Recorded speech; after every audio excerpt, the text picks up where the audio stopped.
The most chilling discovery about human manipulation isn't that some people choose to hurt others, but that for a select few, exploitation isn't an act, it's an operating system, a default setting wired by a trio of traits designed to perpetually extract resources from those around them.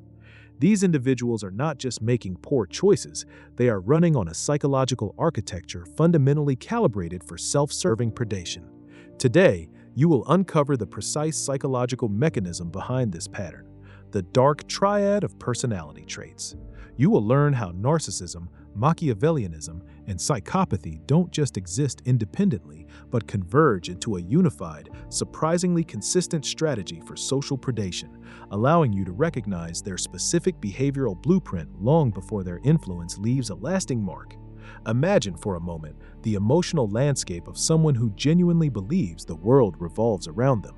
This isn't just arrogance, it's a deep-seated psychological orientation where others exist primarily to serve their needs.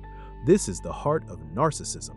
It manifests as an insatiable hunger for admiration, a grandiosity that demands constant validation, and an overwhelming sense of entitlement. They don't just want preferential treatment, they feel they are owed it. Fundamentally, if you've ever felt like someone was draining your energy, your time, or your emotional resources without reciprocation, you've likely encountered this specific gravitational pull. Their needs become black holes, absorbing everything around them without ever being truly filled.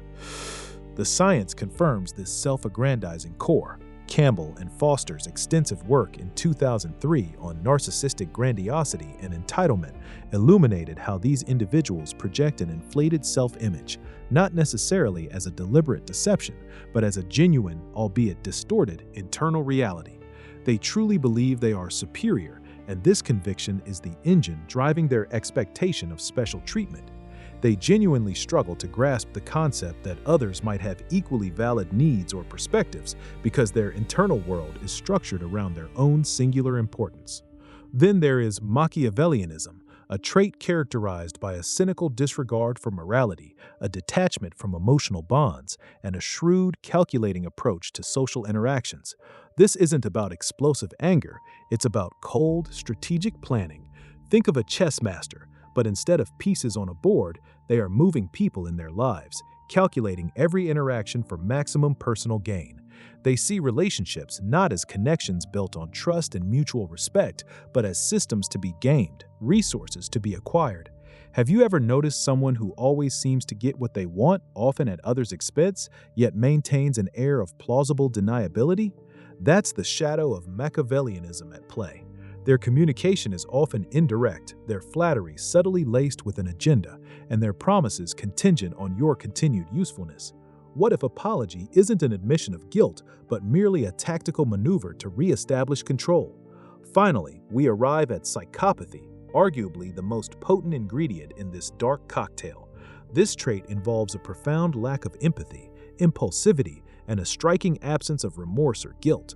While often associated with extreme antisocial behavior, its subtler forms manifest as a chilling callousness in everyday interactions. These individuals possess a superficial charm, an uncanny ability to mimic normal emotions, but beneath the surface lies an emotional void. They can inflict pain without feeling a flicker of regret because they genuinely cannot connect with another person's suffering. This isn't an active desire to hurt, but a fundamental inability to care. It's like a broken moral compass, or rather, a compass that simply doesn't have a North Star for human connection. It allows them to cross boundaries others wouldn't dare approach without internal resistance. This is why they can lie effortlessly, betray trust without hesitation, and manipulate with such convincing ease. Now, here is where the true revelation lies. These three traits rarely operate in isolation. Their real power emerges when they form a synergistic alliance, creating a comprehensive strategy of exploitation that is incredibly difficult to detect if you aren't looking for its specific signature. Before understanding this, you might interpret a manipulator's actions as confusion, immaturity, or even a misunderstanding. You might think, they just don't know any better, or they must feel bad about this.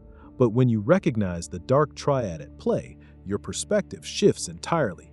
you suddenly see their narcissism providing the motive, the insatiable desire for personal gain, status, or adoration. Their Machiavellianism provides the plan, the strategic thinking, the calculated deceptions, the puppeteering of social situations, and their psychopathy provides the ruthlessness, the absolute lack of emotional inhibition or remorse that allows them to execute their plan without internal resistance, even when it causes immense harm. It's a chilling thought. This isn't just a collection of bad habits, it's a remarkably consistent, psychologically coherent approach to navigating the social world where others are merely tools or obstacles.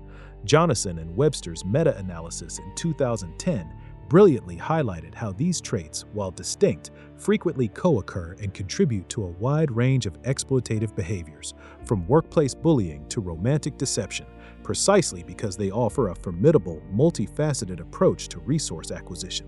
This insight completely reframes why some individuals are predictably manipulative. It's not chaos, it's a strategy. Understanding this changes everything. You stop wondering if you misread them or imagined their intentions. You see the consistent pattern. After this discovery, you realize that their charm is not genuine warmth, but a calculated entry point. Their apologies are not remorse, but a tactical recalibration. You begin to understand that the dynamic isn't about mutual giving and taking, it's about a constant extraction. You start to recognize that you are not dealing with someone operating on the same relational rulebook as you. So, what can you actually do with this profound psychological insight starting today? 3 specific practices will empower you. First, shift your focus from intent to consistent impact. Stop agonizing over whether they meant to hurt you or if they intended to manipulate.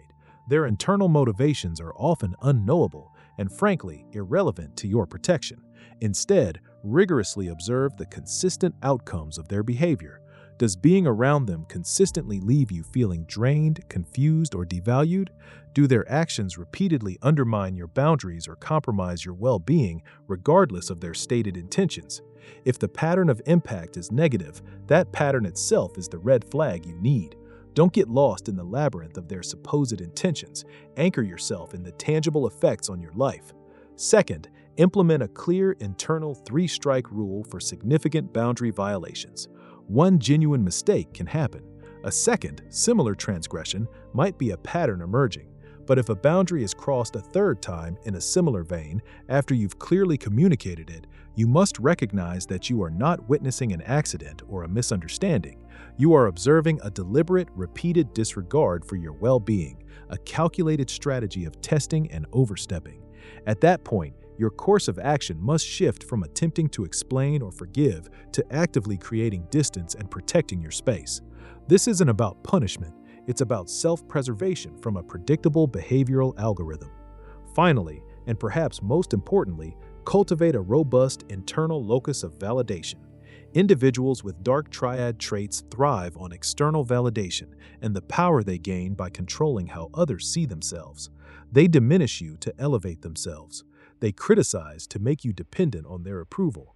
Recognize that your worth, your intelligence, your attractiveness, and your fundamental value as a human being are inherently yours. They are not dependent on someone else's praise, acceptance, or even their love. Build your sense of self-worth from within, grounded in your own values and accomplishments. When you do this, their attempts to subtly or overtly devalue you lose their power. Their opinions become just noise, not a measure of your reality. The profound shift that happens when you truly grasp the Dark Triad isn't about becoming cynical, it's about becoming incredibly discerning.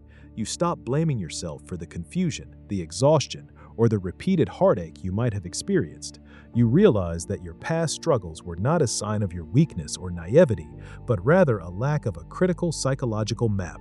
Now you possess that map. You understand that some people are simply operating on a different, exploitative code, and that it's not your job to rewrite their programming. Your job is to recognize the code, understand its function, and wisely navigate away from its damaging effects. You are no longer caught off guard because you understand the underlying architecture of their predictable behaviors. You learn to trust your gut instincts about people who feel off because you now have the psychological language to articulate why. This journey into the hidden mechanisms of the human mind is just beginning. What we've uncovered today is but one fascinating facet of the complex architecture that shapes our thoughts, our feelings, and our relationships. There are so many more profound revelations waiting to be explored, insights that will continue to illuminate the very psychology behind the life you are living.